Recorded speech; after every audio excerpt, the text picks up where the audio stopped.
La narrativa de que Irán está a solo 1 o 2 años de tener armas nucleares se remonta al menos a 1984. Tenemos medios occidentales, artículos del New York Times desde 1984, advirtiendo sobre la amenaza. Incluso se puede encontrar gente fantaseando con ello en los años 70, incluso antes de la revolución. Es grotesco. Y por supuesto, es exactamente la misma narrativa que vimos en Irak en 2003. Armas de destrucción masiva. Y eso fue una mentira absolutamente descarada. Se demostró que era una mentira absolutamente descarada, y Colin Powell pidió disculpas por mentir ante las Naciones Unidas.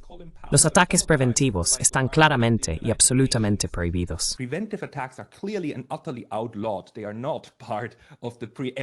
No forman parte de la doctrina de ataque preventivo. Y lo que hizo Netanyahu el viernes 13 es claramente un ataque preventivo. Quiero decir, incluso en su discurso, dijo que Irán está a 1 o 2 años de tener una bomba nuclear. Eso no cuenta, ni siquiera bajo la doctrina de la guerra justa, como un caso de ataque preventivo. En todo caso es preventivo, y eso está descartado, prohibido. No se puede hacer, es un ataque. Y en este caso, según la Carta de la ONU, es Irán quien tiene derecho a la autodefensa.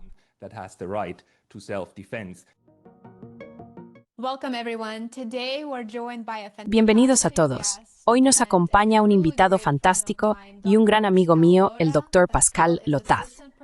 Pascal es profesor adjunto de Relaciones Internacionales en la Universidad de Kioto, en Japón, y es el presentador del mejor podcast sobre geopolítica Neutrality Studies en YouTube. Ha sido uno de mis canales de referencia en YouTube durante varios años. Si aún no lo habéis hecho, por favor, echad un vistazo a su maravilloso canal. Dejaré el enlace en la descripción. Pascal, muchísimas gracias. Pascal, thank you so much for joining us. Muchas gracias por invitarme, Lena. Bueno, creo que los acontecimientos que estamos viviendo ahora mismo, que están ocurriendo en este momento, son realmente preocupantes. Por eso quería conocer tu opinión sobre varios aspectos clave que nos ayudarán a entender lo que está pasando y realmente poner las cosas en perspectiva. Así que quiero empezar con el suceso que tuvo lugar el 13 de junio, el día en que Israel atacó a Irán. Israel declaró que los ataques fueron, cito, preventivos. Y este término en particular, ataques preventivos, tiene una definición muy clara en el derecho internacional. Y como mencionaste en uno de tus videos recientes, la teoría de la guerra justa. Entonces, ¿hay algún motivo para creer que el ataque de Israel a Irán fue realmente preventivo el 13 de junio?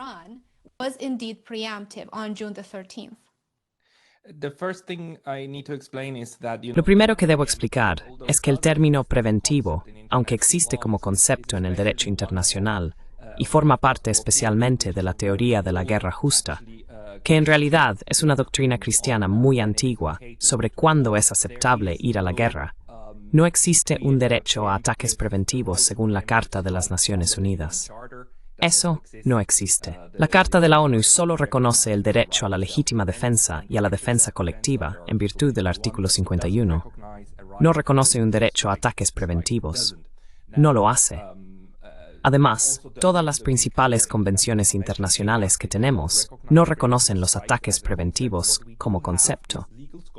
Lo que sí tenemos son juristas que argumentan que el derecho a la legítima defensa puede, en determinadas circunstancias, incluir el derecho a la defensa preventiva, lo cual también es un poco absurdo, porque un ataque preventivo es siempre un ataque ofensivo.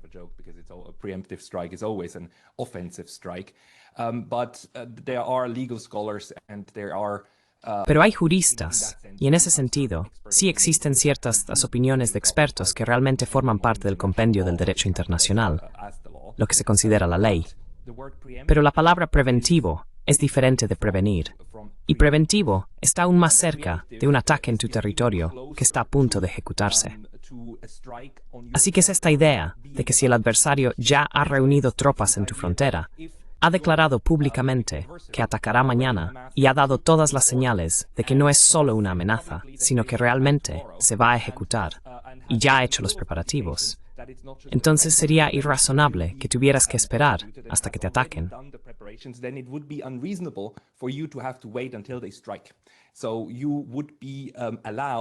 Así que, según la doctrina de defensa preventiva, se te permitiría realmente empezar a atacar a esas tropas concentradas en la frontera, o lo que sea que esté realmente inminente.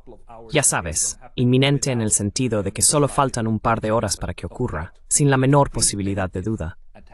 Los ataques preventivos, en cambio, son ataques que supuestamente buscan neutralizar a un adversario que podría atacarte en algún momento en el futuro. Y los ataques preventivos están clara y absolutamente prohibidos. No forman parte de la doctrina del ataque preventivo. Y lo que hizo Netanyahu el viernes 13 es claramente un ataque preventivo. Es decir, incluso en su discurso, dijo que Irán está a 1 o 2 años de tener una bomba nuclear. Eso no cuenta, ni siquiera bajo la doctrina de la guerra justa, como un caso de ataque preventivo. Si acaso, es preventivo. Y eso está descartado, prohibido.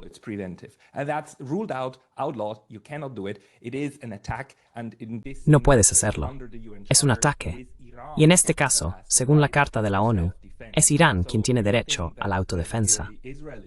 Así que todo lo que está haciendo Israel en este momento, en términos de, los iraníes nos están atacando, tenemos que defendernos.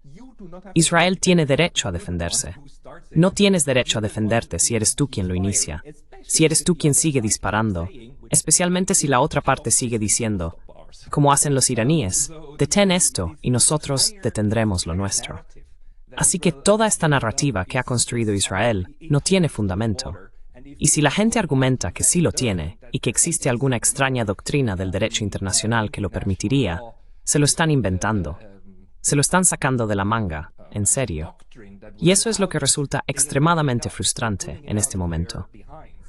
Seit en primeros días no estaba del todo claro si los europeos aplaudían este argumento.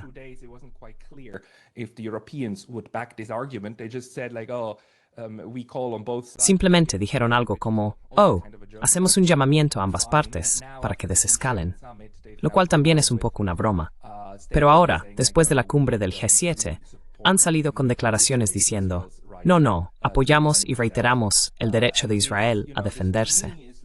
Y esto, para mí, es simplemente Occidente intentando inventar una nueva regla en este llamado orden internacional, basado en normas. Y la nueva regla es que el derecho de Israel a la autodefensa incluye cualquier cosa y todo lo que Israel quiera atacar, por cualquier motivo que nos dé. Así que si Israel inventa cualquier tipo de argumento, ese argumento queda respaldado inmediatamente por su derecho a la autodefensa, incluso si eso incluye genocidio en Gaza, incluso si eso incluye un ataque ofensivo contra Irán. Así que es la regla más reciente del orden internacional basado en normas.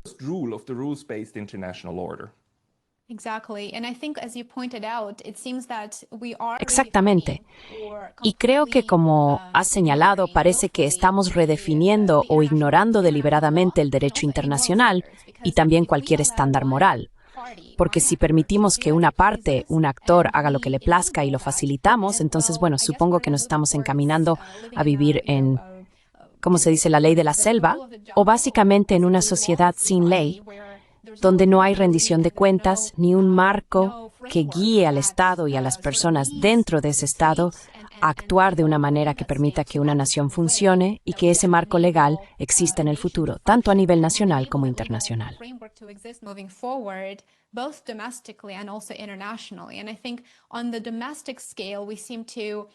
Y creo que, a nivel nacional, parece que hablamos de la libertad de expresión. Vimos lo que ocurrió con las protestas cuando la gente intentó expresar pacíficamente su oposición a ciertas políticas. Entonces son perseguidos. Y a nivel internacional acabamos de ver al G7 salir y decir, apoyamos la democracia, el derecho de Israel a la autodefensa. Pero al mismo tiempo no creemos que Irán tenga el mismo derecho a la autodefensa. Entonces estaban un caos total a nivel internacional. Total chaos, both internationally and domestically. Lo es, y por supuesto también es el vaciamiento del significado de las palabras, ¿verdad? Es el vaciamiento del significado de las normas. Quiero decir, esto de nuevo es orwelliano. Si llamas a un ataque agresivo contra la infraestructura de otro Estado, un ataque no provocado contra la infraestructura de otro Estado, y de nuevo, no solo no provocado, Quiero decir, ni siquiera es inmediato, ¿verdad? No existía una amenaza inmediata para Israel procedente de Irán. No la había. Y luego llamar a esto defensa propia, por supuesto, vacía por completo el concepto de defensa propia. Pero eso es lo que hemos estado haciendo constantemente. Y este vaciamiento volverá a perjudicarnos.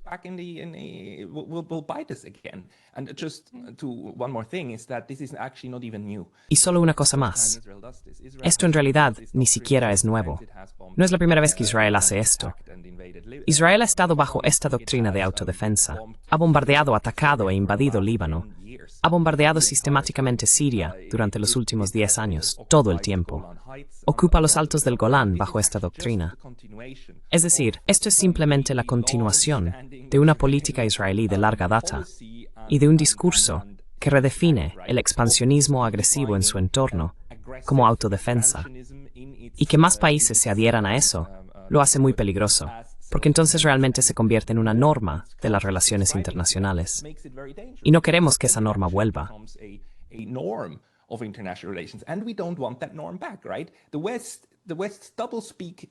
La doble moral de Occidente resulta tan molesta para personas como tú y como yo, para la parte pensante de la población del planeta, porque por un lado siguen estableciendo dos conjuntos de reglas, ¿verdad?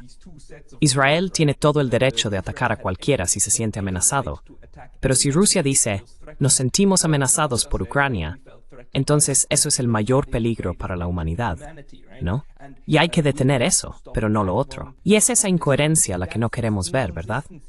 Y tú y yo seguimos diciendo, vale, en el momento en que los soldados rusos cruzaron la frontera ucraniana, eso fue una violación del derecho internacional, aunque hubiera un motivo para ello, aunque hubiera una provocación.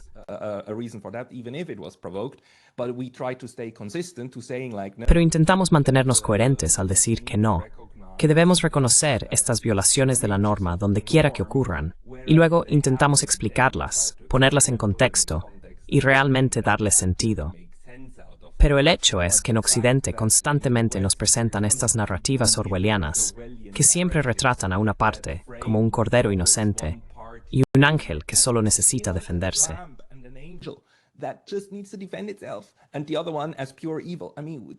Y al otro como pura maldad. Quiero decir, esto es lo que resulta tan ofensivo para las personas que intentan observar el mundo y entender lo que está ocurriendo, porque obviamente no es blanco o negro. Pero en ciertos momentos, realmente, este impulso de Occidente de respaldar simplemente al bando que creen que mejor sirve a sus intereses políticos internacionales, sus planes globales y sus esquemas de dominación, y luego además enmarcarlo en términos morales, es algo escandaloso. En lugar de reconocer, mira, si cualquier otro país en este planeta hiciera lo que hace Israel, lo llamaríamos un estado de apartheid que intenta cometer un genocidio y que es agresivamente expansionista en su región. Simplemente no lo hacemos con este. Y por supuesto, tiene que ver con la historia.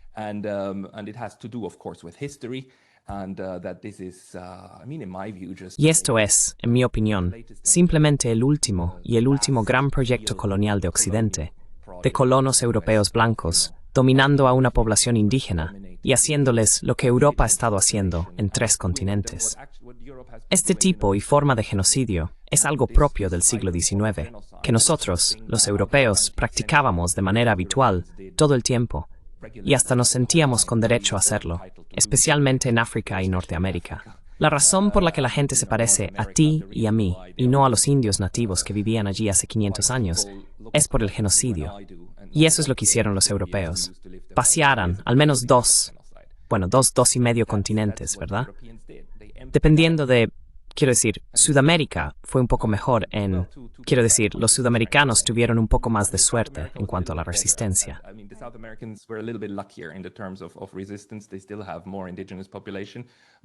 Todavía tienen más población indígena, pero Australia y Norteamérica fueron básicamente arrasadas, ¿verdad?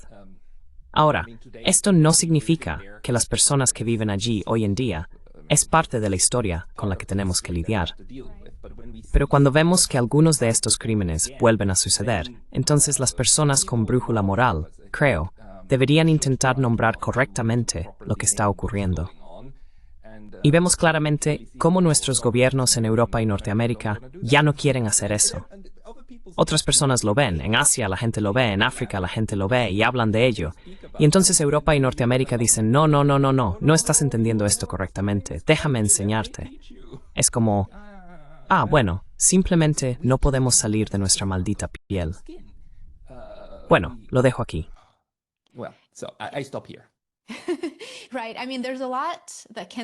Exacto. Quiero decir, hay mucho que se puede decir. Y creo que has mencionado precedentes históricos muy importantes que nos ayudan a entender y poner las cosas en perspectiva y realmente comprender que esta no es la primera vez que esto ocurre. Y de hecho, ahora es el momento en el que podemos intentar marcar la diferencia cuando podemos tener estas conversaciones incómodas. Porque Occidente por la narrativa, por la narraquenismo, lo hizo que usar con Jet contra Irán es bueno. Y creo que necesitamos mirar más a fondo.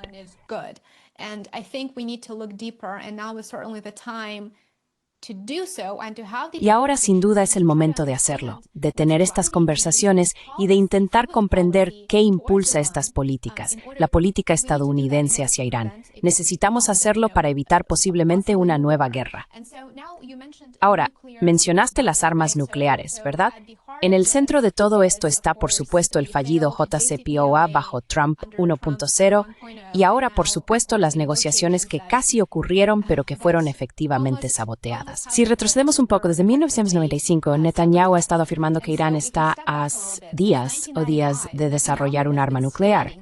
Así que desde 1995 han pasado casi 30 años y aún así no ha sucedido.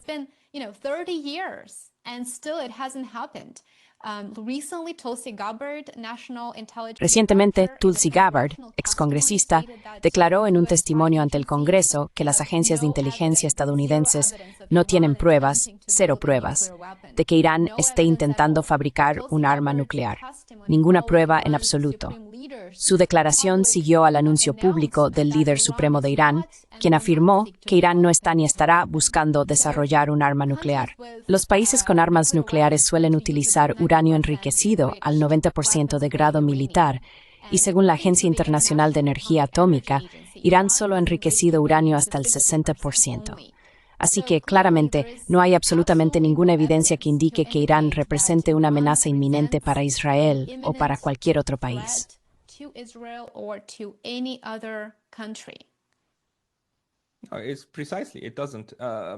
Precisamente, no es así. Es incluso peor. ¿Sabes? Solo se remonta a 1995 con Netanyahu, porque fue más o menos cuando Netanyahu empezó a tener relevancia en la política israelí. La narrativa de que Irán está a solo 1 o 2 años de conseguir armas nucleares se remonta al menos a 1984. Tenemos medios occidentales, artículos del New York Times desde 1984, advirtiendo sobre la amenaza. Incluso puedes encontrar gente fantaseando con ello en los años 70, incluso antes de la revolución. Es grotesco y, por supuesto, es exactamente la misma narrativa que vimos en Irak en 2003, armas de destrucción masiva. Y eso fue una mentira absoluta y descarada, y se demostró que era una mentira absoluta y descarada. Colin Powell pidió disculpas por mentir al Consejo de Seguridad de las Naciones Unidas cuando levantó ese pequeño frasco, diciendo, "To begin that ecstasy, see."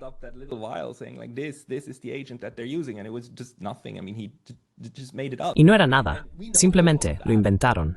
Y lo sabemos todo. Y ahora lo están sacando de nuevo. Lo están recalentando otra vez. Esta vez es aún más increíble. Pero aún así, tenemos que repetir que esto es, una vez más, una larga tradición de mentir sobre las capacidades o las posibles capacidades de algún adversario designado para justificar una guerra. Eso es todo. Y cualquiera que diga, pero no confías en la inteligencia. Tenemos inteligencia. ¿Ah, sí? Enséñame esa inteligencia. Y de nuevo, por eso es tan importante que Tulsi Gabbard haya salido a hablar, porque es exmiembro del Congreso y formó parte de los comités de servicios armados y de asuntos exteriores de la Cámara. Así que, en realidad, hizo algo muy astuto políticamente, que fue sabotear ese argumento hace 2 meses.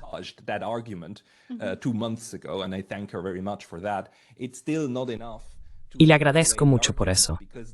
Pero aún no es suficiente para eliminar el argumento, Porque ahora la gente simplemente no recurre a este argumento, el argumento de la inteligencia, sino que lo que hacen es intentar establecer el control de la narrativa, ¿verdad? Eso es lo que ha aprendido Estados Unidos. Eso también lo sabe Europa. Lo que necesitas es dominar el espacio de pensamiento de no de toda la población, pero, ya sabes, del 80%. Mientras el 80% esté contigo en línea, la nación avanzará en una sola dirección. Si pierdes el control de la narrativa, lo que ocurre es lo que le pasó a Estados Unidos en los años 70, cuando perdió el control sobre cómo se retrataba la guerra de Vietnam, ¿verdad?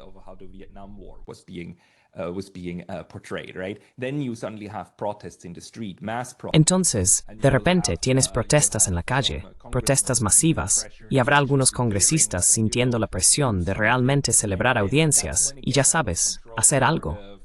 Y es entonces cuando la situación se sale de control para los belicistas en jefe que quieren que la nación avance en una sola dirección. Así que ahora mismo, el intento, especialmente también por parte de los medios de comunicación, sigue siendo establecer este control del relato para crear hechos. Una cosa que hay que entender es que una vez que comienzan los bombardeos, una vez que se despliegan soldados, la maquinaria de guerra está en marcha, ¿verdad? Si logras llegar a ese punto, entonces lo que venga después, sin duda implicará más participación y asuntos militares, hasta que algo te obligue de alguna manera a revertirlo.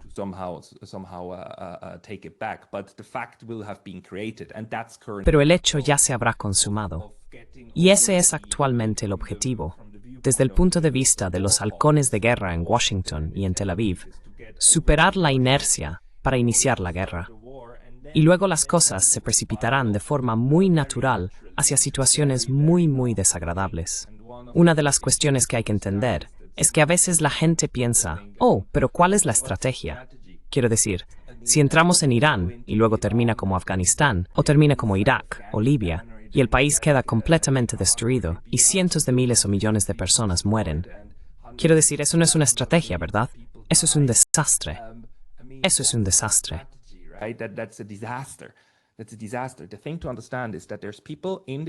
Lo que hay que entender es que hay personas en Estados Unidos y en Tel Aviv que quieren exactamente eso. Ese es el objetivo. El desastre es el objetivo. Nosotros actuamos de forma humanitaria. Solo queremos deshacernos del régimen de los mulás. Queremos ayudar a los iraníes a empoderarse. Todo eso es una completa mentira. Quiero decir, el señor Netanyahu entiende perfectamente y lo ha puesto en práctica en su entorno, en Siria, en Líbano, en Irak y así sucesivamente. Lo que se ha implementado no solo en los últimos 20 años, sino en los últimos 50 años. Una estrategia de tierra quemada. Si todo lo demás arde, y los demás están en guerra entre sí porque fomentas el faccionalismo y el terrorismo, y luego se bombardean entre ellos, entonces Israel puede prosperar, ¿verdad? Es como si prosperaras en el caos de los demás.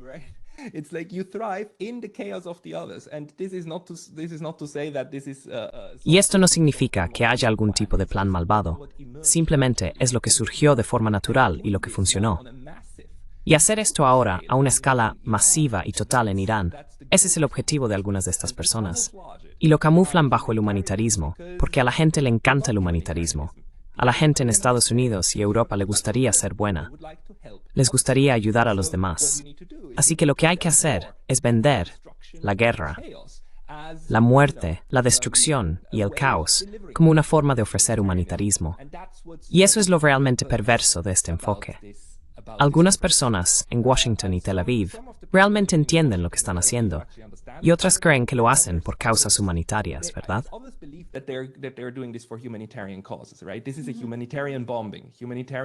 Esto es un bombardeo humanitario, una intervención humanitaria. Ellos creen en estas tonterías. Y quizá debamos diferenciar entre estos dos grupos, pero eso solo es relevante para cuestiones morales. En la práctica, ambos grupos aplicarán el mismo tipo de política, que tendrá efectos horribles. Y si alguien dice, oh, pero es mejor que Saddam fuera derrocado en Irak, es mejor vivir en un mundo sin Saddam que con Saddam, entonces solo te pido, bueno, ve y pregúntale a los iraquíes. Han pasado 20 años. Todavía no han recuperado el control sobre sí mismos.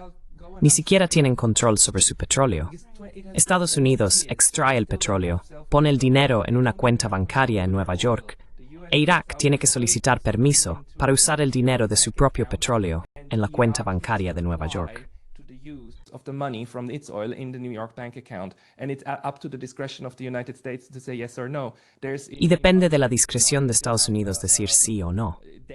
En grandes partes de Irak, todavía hay cortes de electricidad diarios después de 20 años, porque Estados Unidos bombardeó toda la infraestructura, la red eléctrica de Irak, y está prohibiendo que Irak la reconstruya. Irak también está fracturado en diferentes partes, y la región kurda tiene un poco más de autogobierno, pero el país está completamente, absolutamente desmembrado. Y de nuevo, este caos y este bajo nivel de vida forman parte de la estrategia para mantener a posibles rivales bajo control. Porque bajo Saddam Hussein, Irak era un estado funcional, con especialmente un ejército funcional. It was a functioning state with especially a functioning military, and that's the one thing that Israel really fears. Y eso es precisamente lo que más teme Israel, que los árabes realmente se unan y además cuenten con medios militares. Puedo entender que, desde la perspectiva israelí, esto parezca una amenaza.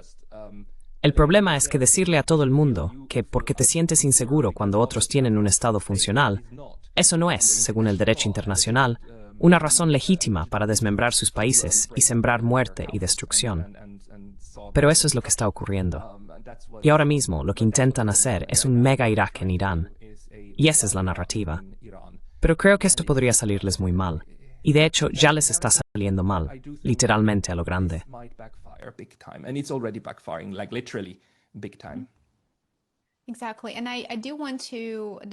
Exacto. Y quiero hablar sobre el cambio de régimen en solo un par de minutos. Pero primero, creo que también debemos señalar que Irán estaba en la mesa de negociaciones con Estados Unidos. Porque ahora vemos estas publicaciones del presidente Donald Trump diciendo, eso los llevará a la mesa de negociaciones. Bueno, ya estaban en la mesa de negociaciones e Irán dio la bienvenida a la diplomacia porque probablemente entendían que, en primer lugar, las sanciones económicas son devastadoras. Y sabes, cuando hablé con el profesor Morandi hace varios meses, él señaló que las sanciones económicas impuestas a Irán afectan de manera desproporcionada a los civiles.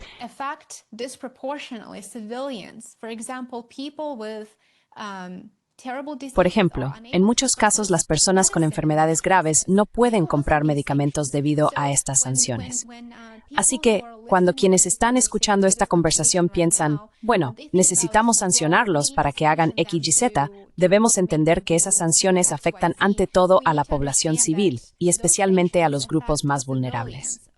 Además, Irán acogió la diplomacia hace apenas unas semanas. Acogió la diplomacia porque probablemente nuclear Irán sin vascutar en el Oriente Medio.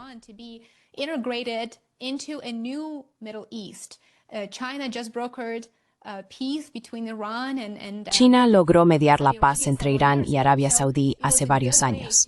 Así que fue una buena manera de avanzar hacia un entorno más estable y pacífico, al menos en teoría.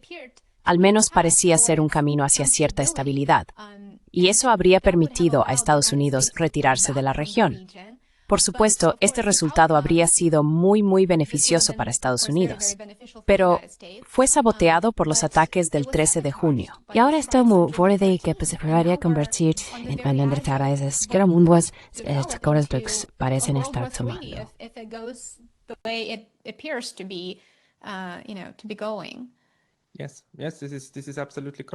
Sí, esto es absolutamente correcto. Quiero decir, por eso es un argumento tan astuto y una forma tan engañosa de vender la guerra al público en general, ¿verdad? Porque no se trata solo del tema de la mesa de negociaciones, también es el tema de las armas nucleares. Quiero decir, imagina, Estados Unidos e Irán siguen diciendo que Irán no puede tener armas nucleares. Ahora bien, la realidad es que Irán no tiene armas nucleares. E Irán dice, no estamos buscando armas nucleares. Así que Estados Unidos le está diciendo a Irán que no haga algo que ya han dicho que no están haciendo ni tienen intención de hacer. Y luego dicen, oh, pero tienes que aceptar esto. Es como, sí, ya hemos aceptado. Oh, pero no estás aceptando. Es como, ¿cómo reaccionas ante eso? Quiero decir, en serio, ¿cómo lidias con esto? how do you deal with this? And then the second one is like, you need to negotiate with us. Well, we are Y negotiating. luego la segunda es, tienen que negociar con nosotros. Bueno, estamos negociando. Tenemos la próxima ronda de conversaciones programada. Y cada vez que nos reunimos, el presidente de Estados Unidos dice, oh, vamos a llegar a un acuerdo, nos estamos acercando. Y luego la otra parte te bombardea de repente. No se lo esperaban porque estas negociaciones estaban en marcha y tenían la guardia baja. Los israelíes, con la ayuda de la inteligencia y los recursos estadounidenses, pudieron llevar a cabo este ataque sorpresa con drones que introdujeron de contrabando en el país. Un tipo de guerra muy peligrosa, incluyendo ataques con misiles. Y por supuesto, inutilizaron electrónicamente la defensa aérea de Irán durante al menos 8 horas. The air defense of Iran for at least 8 hours. I mean, that was a huge surprise blow. Quiero decir, eso fue un golpe sorpresa enorme, muy grande. Y luego, 24 horas después, el presidente de Estados Unidos sale y dice, ja, ja, ja, yo sabía de esto todo el tiempo. Ya sabes, esto estaba coordinado. Fue un ataque hermoso, lo supe desde el principio. Y luego dicen, oh, pero tienes que venir a la mesa de negociaciones. Y este lado está como, pero qué demonios. De hecho, admitiste que negociar con nosotros era parte del engaño, parte de la táctica para hacernos creer que íbamos por buen camino. Luego presumes de que lo hiciste, de que funcionó y de que fuimos lo bastante tontos como para creerte. Y aún así, sales y dices, tenemos que negociar más. Still come out and say like we need to negotiate more. I mean, what the hell are you expecting Iran to do? Quiero decir, ¿qué demonios esperas que haga Irán? Además de que fue precisamente este presidente quien en primer lugar salió del JCPOA, que era un marco de tratado multilateral, legal y funcional, con los europeos, con Rusia, potencias garantes. E Irán estaba cumpliendo con los estándares establecidos, como todo el mundo decía, incluido el organismo de control nuclear, ¿cómo se llama? La Agencia Internacional de Energía Atómica, AIEA. Y él salió de eso. Irán, de hecho, permaneció y luego fue criticado por supuestamente incumplir. Irán dice, volveremos a ser parte de este enriquecimiento. Y luego Estados Unidos utiliza eso como argumento diciendo, oh, pero estáis incumpliendo el acuerdo. Saying like, oh, but you're breaching the agreement. It's like, yeah, the agreement that you yourself exited. Es como si el acuerdo del que tú mismo saliste. La postura de Estados Unidos respecto a las negociaciones es increíblemente maximalista, no solo en cuanto a lo que exige, sino también en la forma en que exige que la otra parte ignore todo lo que ocurrió antes de la fecha en que se presenta la nueva demanda. Y Estados Unidos volvió a mostrar esto durante la última ronda de negociaciones, cuando el señor Witkoff fue a Oriente Medio para reunirse en Omán, y mantuvieron estas conversaciones. Y luego Witkoff dijo, vale, lo que queremos es un bajo enriquecimiento. Si bajáis el enriquecimiento, estamos bien. E Irán de hecho respondió, de acuerdo, bajaremos el enriquecimiento. Okay, fine. We will lower the enrichment. Witkoff went back to Trump and then got... Witkoff volvió a Trump y luego fue inmediatamente reprendido. Le dijeron, oh, no se trata solo del enriquecimiento, también tienes que aceptar limitar tu programa de misiles. Y eso fue, ya sabes, Estados Unidos cambia las reglas del juego, de inmediato. Y eso es algo a lo que Irán obviamente no puede ni va a acceder debido al peligro que emana de Israel. Cambiaron las reglas del juego de inmediato. Y ahora, el objetivo, desde ayer o hace 12 horas, ha vuelto a cambiar porque Donald Trump anunció que lo que ahora exige es una rendición incondicional. En Truth Social, usó el término rendición incondicional. Así que lo que ahora estás exigiendo es el escenario de Japón, ¿verdad? Japón firmó una rendición incondicional en 1945 y luego fue ocupado directamente durante 7 años por Estados Unidos.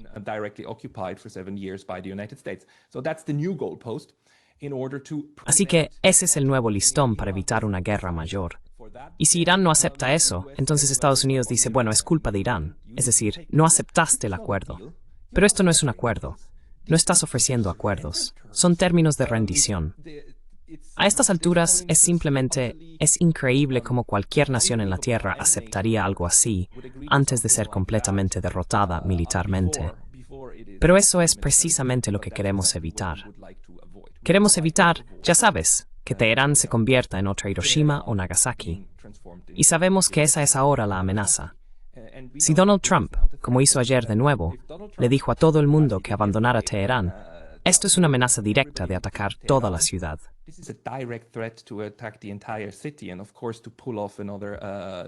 Y por supuesto, para llevar a cabo otro acto de violencia genocida, ya sea mediante armas nucleares o bombardeos masivos. Y estamos hablando de una ciudad de 10 millones de habitantes. No se puede evacuar una ciudad de 10 millones. Es absolutamente imposible.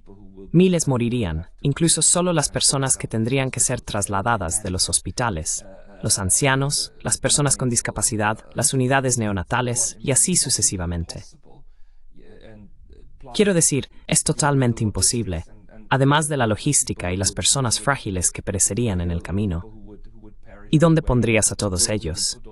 Es absolutamente impensable.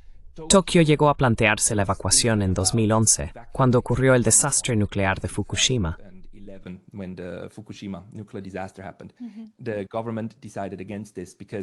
El gobierno decidió no hacerlo, porque dijeron que si lo hacían, seguro que matarían a miles de personas. Así que es mejor esperar que la radiación no llegue y que estaremos a salvo. Y por suerte, así fue. No se pueden evacuar ciudades de este tamaño. Así que, si Estados Unidos realmente planea bombardear Teherán de esa manera, también costará miles de vidas. Y no hay forma de escudarse diciendo, oh, pero les dijimos que evacuaran. No lo hicieron. Esto no es una broma. Es simplemente enfermizo.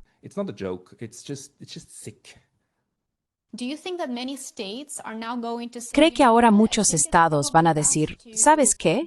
Creo que probablemente sea mejor desarrollar un arma nuclear fuera del Tratado de No Proliferación, por ejemplo, como han hecho Israel, Corea del Norte, Pakistán y varios otros estados, en lugar de arriesgarse a ser bombardeados o a estar en la situación de Teherán dentro de unos años?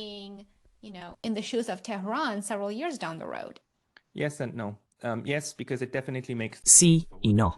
Sí, porque definitivamente respalda lo que acabas de exponer.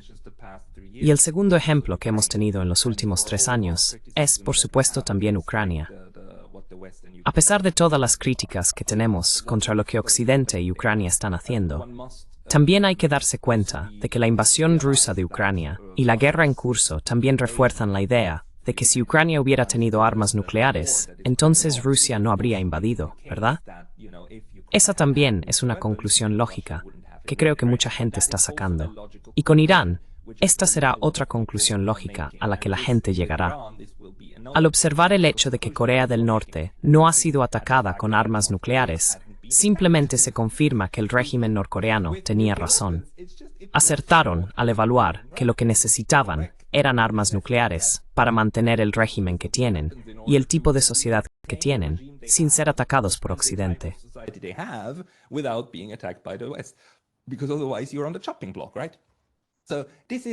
Porque si no, estás en la cuerda floja, ¿verdad? Así que, naturalmente, este argumento ahora se está fortaleciendo. Por otro lado, el régimen de no proliferación es, por suerte, bastante antiguo. Se remonta, quiero decir, se negoció entre el 65 y el 68 y el 70.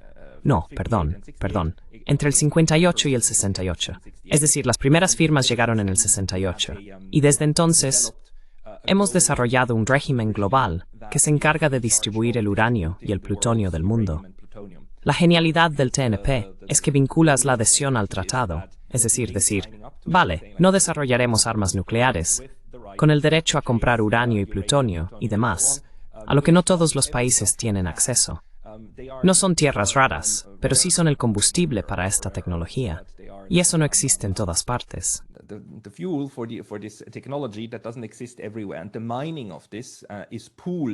Y la extracción de esto se agrupa y está controlada por el OIEA.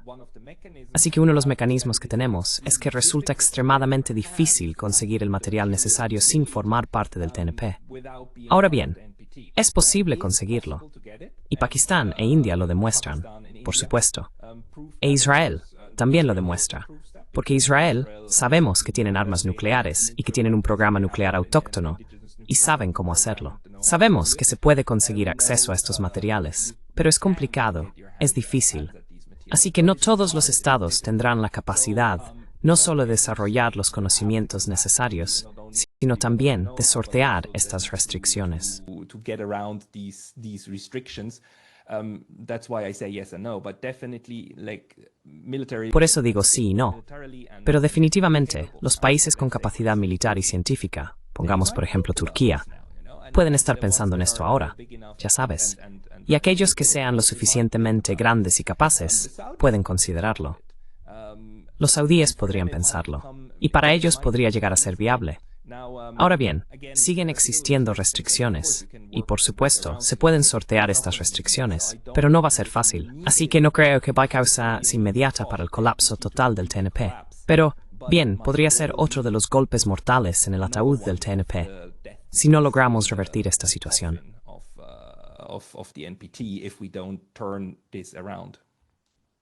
Let's talk about the unprecedented mass Hablemos del despliegue masivo e inédito de aviones de guerra estadounidenses a través del Atlántico. ¿Cómo lo ves? ¿Está la administración Trump mostrando su fuerza, diciéndole a Irán, mira a lo que te enfrentas? ¿O realmente Estados Unidos está encaminado a unirse a Israel en su guerra contra Irán? ¿Qué opinas? war on Iran? What do you think? So this one I just don't know enough. I mean, Sobre esto, simplemente no sé lo suficiente. Quiero decir, me parece que podría ser la preparación para el golpe, ¿verdad? Y el despliegue de recursos, estos aviones militares, hacia el este, o al menos hacia Europa, y luego para desplegarlos desde allí. Pero no sé lo suficiente sobre lo que está ocurriendo en Diego García. Es decir, si se están acumulando barcos allí y demás, si estos recursos, estos portaaviones, están siendo, ¿dónde están ubicados? ¿Dónde se encuentran? Pero el peligro es muy alto de que sea exactamente eso. Que esto sea la preparación, de forma encubierta, en parte y abiertamente. Quiero decir, no creo que puedas ocultar esto a los iraníes.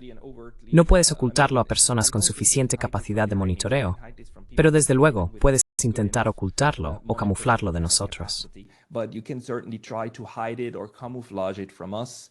There is an argument that these airplanes are going to Europe. Existe el argumento de que estos aviones van a Europa para participar en un ejercicio regular de la OTAN y que todo es normal, bla, bla, bla.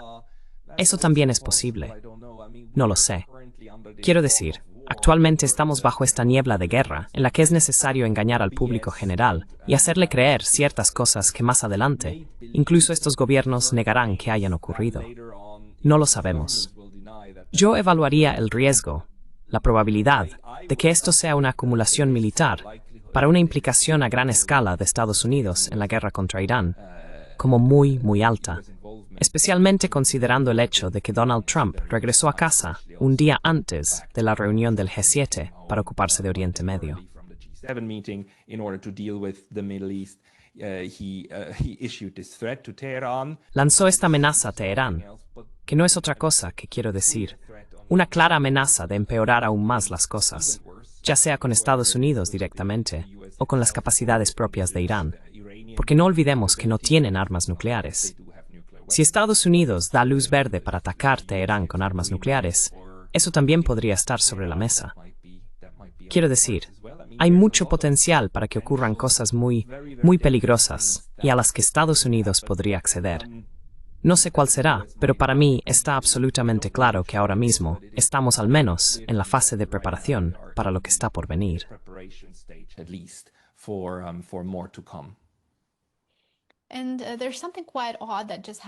Y hay algo bastante extraño que acaba de suceder también, y creo que lo mencionaste en uno de tus videos, la reciente publicación de Ray McGovern en Exis, y me gustaría llamar la atención de nuestros espectadores sobre esto antes de pasar al tema del cambio de régimen. Así que el USS Nimitz, que según tengo entendido, tiene 50 años y está prácticamente llegando al final de su vida operativa, acaba de ser desplegado en Oriente Medio junto con otros recursos. El exagente de la CIA, Ray McGovern, comentó en X, dijo, USS Nimitz espera ser atacado cuando te acerques a Oriente Medio, no por Irán, sino por Israel, con un ataque de falsa bandera culpando a Irán. Y añadió, no lo encubran como hizo la Marina de Sniros cuando Israel atacó al USS Liberty. Así que, tratándose de un exoperativo de la CIA, está claro que esta declaración hay que tomarla en serio, ¿no crees?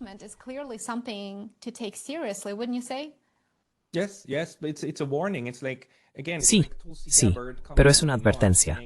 Es como de nuevo, es como cuando Tulsi Gabbard salió en marzo diciendo, evaluamos que no hay armas nucleares.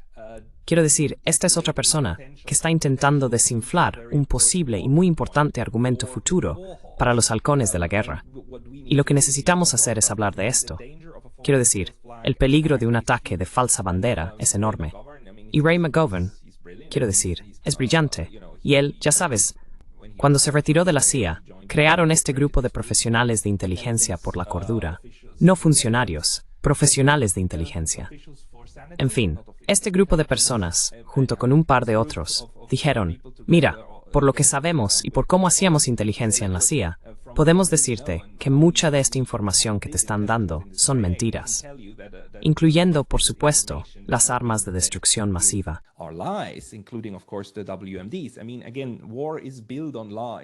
Quiero decir, de nuevo, la guerra se basa en mentiras, mentira tras mentira. Y lo que él intenta hacer es decir, mirad, hay una posible mentira futura, así que hablemos de esto ahora. Porque lo que necesitas en Estados Unidos, de nuevo, para conseguir ese 80%, la masa crítica a tu favor, es que te ataquen. Porque tienes que ser los buenos, ¿verdad? Y los buenos, ellos se defienden. Porque Estados Unidos, esto es muy importante en su autopercepción, es una superpotencia reacia, ¿verdad? No quiere librar guerras. Realmente es una nación pacífica. Anhela la paz, la democracia, la estabilidad. Quiere lo mejor para todos. Pero resulta que existen estos demonios.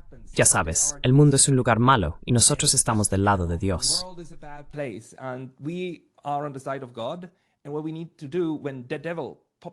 Y lo que tenemos que hacer, cuando el diablo asoma su fea cabeza y no nos deja otra opción, bueno, entonces luchamos y entonces golpeamos con fuerza, porque eso es lo más humano que se puede hacer. Y no lo hacemos por nosotros mismos, lo hacemos por la humanidad. Y esa narrativa necesita construirse.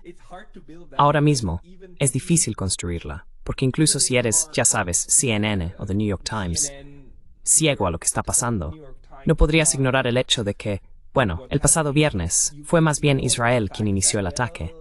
Ya sabes, incluso lo dijeron públicamente. Ni siquiera intentaron buscar una excusa, simplemente dijeron que son ellos quienes lo están haciendo.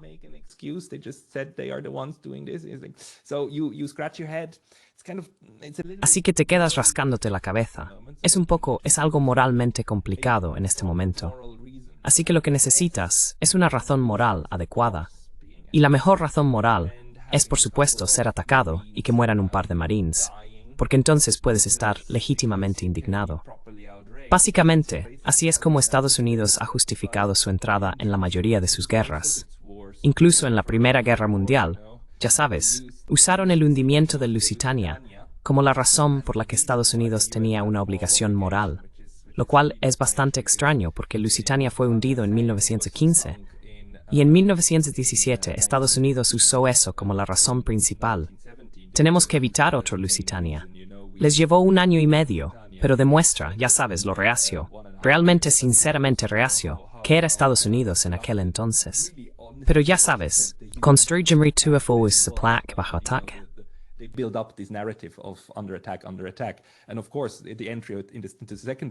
Y por supuesto, la entrada en la Segunda Guerra Mundial, el acontecimiento más importante, incluso hasta hoy, es Pearl Harbor, ¿verdad? Fue un momento tan decisivo en el cambio de la mentalidad de Estados Unidos. Y la razón oficial por la que luego Estados Unidos se volcó completamente en Vietnam fue el Golfo de Tonkin. Sabemos que eso fue una mentira. Y luego las armas de destrucción masiva en Irak, y así sucesivamente. Quiero decir, mentira tras mentira, pero es el patrón, ¿no? Así que lo que debemos reconocer es que, si ese patrón se repite de nuevo ahora, será porque fuimos atacados. Y Ray McGovern, de hecho, dijo que es raro que tengamos este barco de 50 años, que básicamente es un pato cojo. ¿Por qué? Quiero decir, si quisieras volar algo, especialmente algo que luego podría hundirse en el fondo del océano, y nadie podría ir a investigar qué fue, bueno, ese serviría.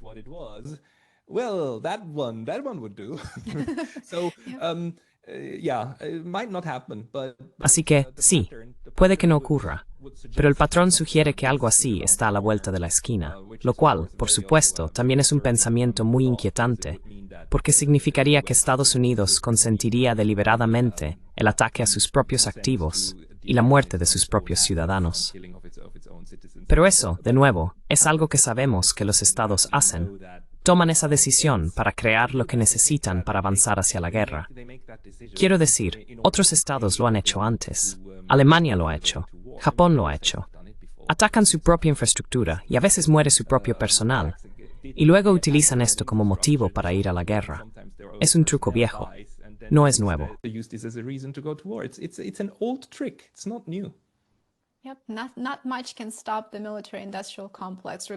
No hay mucho que pueda detener al complejo militar industrial, independientemente de dónde se encuentre, ya sea en Estados Unidos, Alemania o cualquier otro país. Lo interesante ahora es que el cambio de régimen en Irán está surgiendo como uno de los objetivos muy evidentes, pero previamente ignorados, o al menos poco discutidos. Y hoy me sorprendió mucho ver a Pahlavi publicar un video en el que llamaba a los iraníes a salir a las calles y derrocar al gobierno iraní. Así que parece que se están alineando todos los elementos para otro cambio de régimen más. Y, por supuesto, el cambio de régimen resultará en una guerra civil, y probablemente cientos de miles de personas se convertirán en víctimas.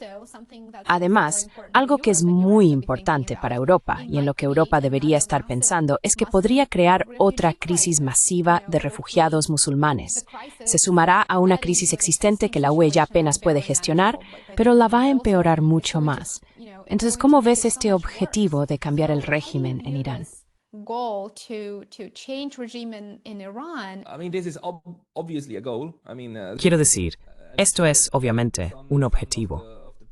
El hijo del anterior Shah ha estado preparado en Estados Unidos. Ha estado en espera durante al menos los últimos 30 años. Recuerdo vídeos de él haciendo este tipo de cosas que han ido apareciendo regularmente en los últimos años, de hecho. Recuerdo el último en 2019, cuando también hubo una crisis en el estrecho de Hormuz, cuando Estados Unidos casi disparó cuando Irán derribó uno de los drones estadounidenses sobre su espacio aéreo. Y entonces Estados Unidos dijo, «Oh, os vamos a bombardear», y luego no lo hizo. También, en esa crisis, en esa interacción, el tipo realmente produjo un vídeo diciendo, «Oh, estamos aquí y estamos esperando». Y se puede ver cómo intenta conseguir un fondo que parezca muy digno.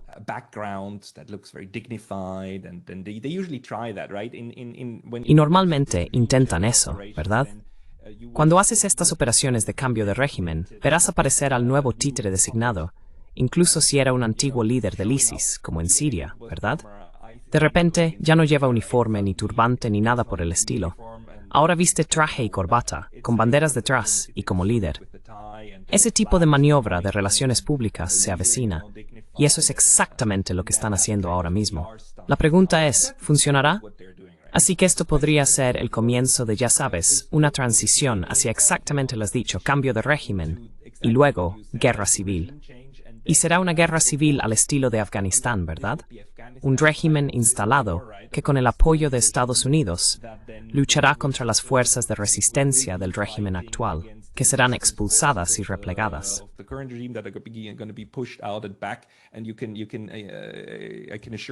Y puedo asegurarte que usarán tácticas talibanes, y luego Estados Unidos los llamará terroristas, y así sucesivamente. Cualquiera que no esté de tu lado es un terrorista. Pero, de nuevo, esto podría ser un mega Afganistán. En Afganistán, a Estados Unidos llevó 20 años reemplazar a los talibanes por los talibanes. Y eso podría pasar. Pero en el proceso, matará a cientos de miles de personas, destruirá la nación iraní y destruirá el tejido social que existe. Y, de nuevo, si eso ocurre, entonces ese es el mejor escenario posible para Israel. Pero por supuesto, esto será a costa de miles de vidas estadounidenses si realmente necesitan poner tropas sobre el terreno. Y si quieres poner ese régimen en Teherán en el poder, probablemente necesitarás tropas sobre el terreno, porque no basta con bombardear el país hasta reducirlo a escombros, ya que la gente allí se opondrá.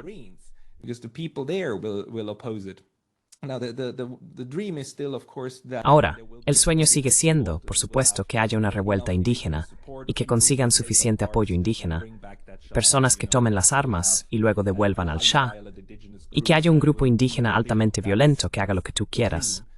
Ese es el sueño. Pero sobre esto, debo decir que tengo un par de amigos iraníes aquí, y me dijeron que no les gusta el régimen. Es cierto, odian lo que están haciendo. odian la forma en que también tratan a las mujeres. Odian la manera en que sofocan la disidencia, que cuelgan a personas solo por publicar cosas que no les gustan. Y eso es algo que quiero decir, esta parte de ese gobierno hace.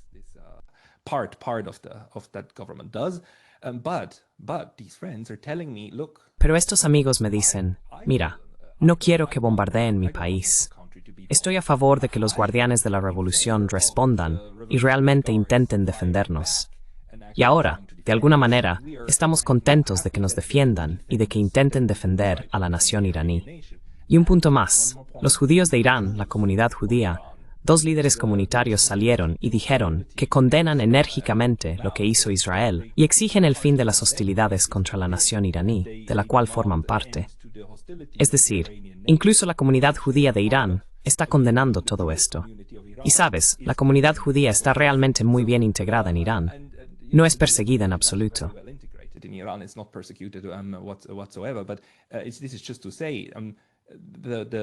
Pero esto es solo para decir que las posibilidades. Ahora parece que lo que hizo este ataque fue realmente galvanizar a Irán como pueblo y como nación, y como una nación multiétnica, porque mi amigo ni siquiera es persa, sino del norte de Irán. Pero esto está uniendo a la gente y está teniendo el efecto contrario. No divide a la sociedad, la une. Y si aún quieres un cambio de régimen, entonces necesitas tropas sobre el terreno, y eso sería un desastre a gran escala. Simplemente no puedo imaginarlo. Ya sabes, las tropas sobre el terreno en Irak y en Afganistán ya fueron problemas enormes. Una más o menos funcionó, la otra ya sabes se escapó y está fuera.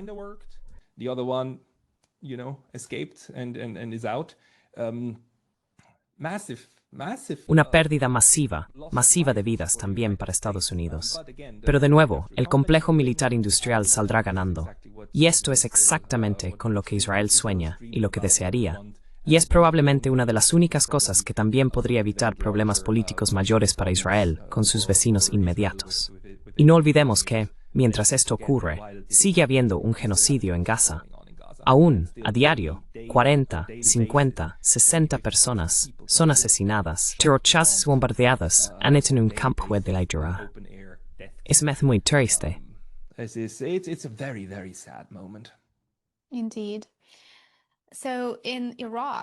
En efecto.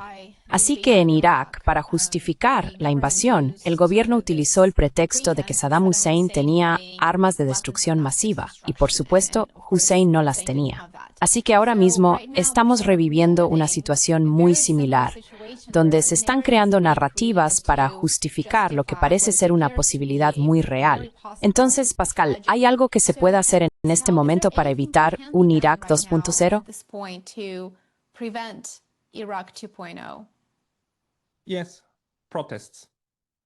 Sí, protestas.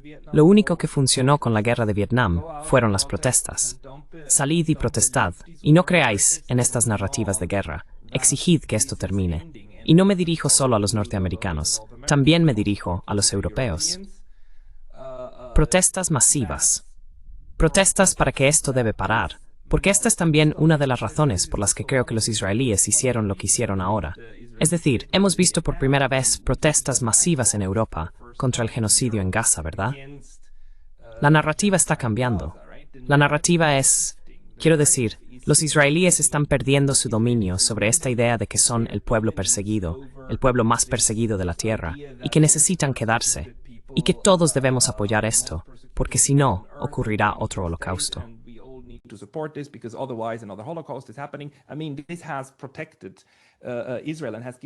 Quiero decir, esto ha protegido a Israel y les ha dado mucha influencia política y protección para causar estragos en todos los que les rodean, especialmente los palestinos, pero también en los sirios y otros.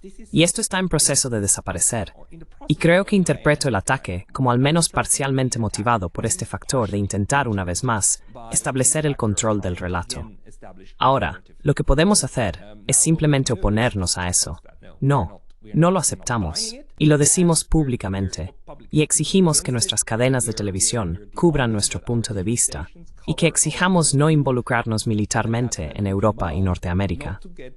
Simplemente necesitamos retirar nuestro apoyo al proyecto israelí con armas, y de manera óptima también ejercer presión económica sobre ellos.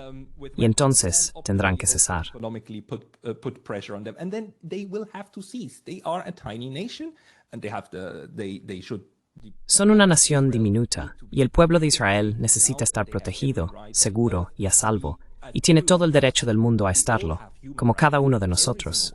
Todos tenemos derechos humanos, cada uno de nosotros, los israelíes, los palestinos, los iraníes.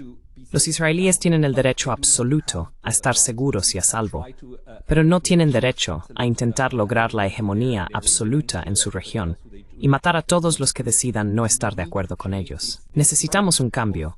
Este enfoque de Israel debe cambiar, y todo lo que tenemos que hacer es retirar el apoyo. Así que espero que eso se pueda lograr mediante protestas. Y de nuevo, la narrativa que se está construyendo está ahí para adormecernos y llevarnos a la inacción, para que simplemente aceptemos que esto está ocurriendo ahora. Lull us into just accepting that this is now happening, this is now reality, you know, it's, well, Esto ya es una realidad. ¿Sabes? Es, bueno, la tercera guerra del Golfo. Quiero decir, ya tuvimos dos. Entonces, ¿por qué no una tercera? Es solo la tercera guerra del Golfo. Ah, venga, hay tantas guerras. Mejor nos quedamos en casa y cambiamos de canal, ¿no? Hacemos un poco de zapping. La gente ya no hace zapping, pero sigamos deslizando, ¿no? Si eso funciona, si la gente sigue deslizando, entonces tendremos la guerra. Si la gente deja de deslizar y realmente dice, no, voy a escribir a mi representante. No, voy a apoyar, ¿cómo se llama? La organización de Medea Benjamin, Code Pink. Code Pink. Code Pink. Voy a apoyar otros movimientos pacifistas y donarles, y luego participar en estas manifestaciones o difundir sus opiniones. Bueno, entonces se genera el impulso social para oponerse y quizá cambiar el rumbo de la guerra. and maybe change the course of war. Pascal, muchísimas gracias por esto. Ha sido una conversación estupenda y de verdad espero que vuelvas, porque me encantaría conocer tu opinión sobre estos acontecimientos a medida que se vayan desarrollando.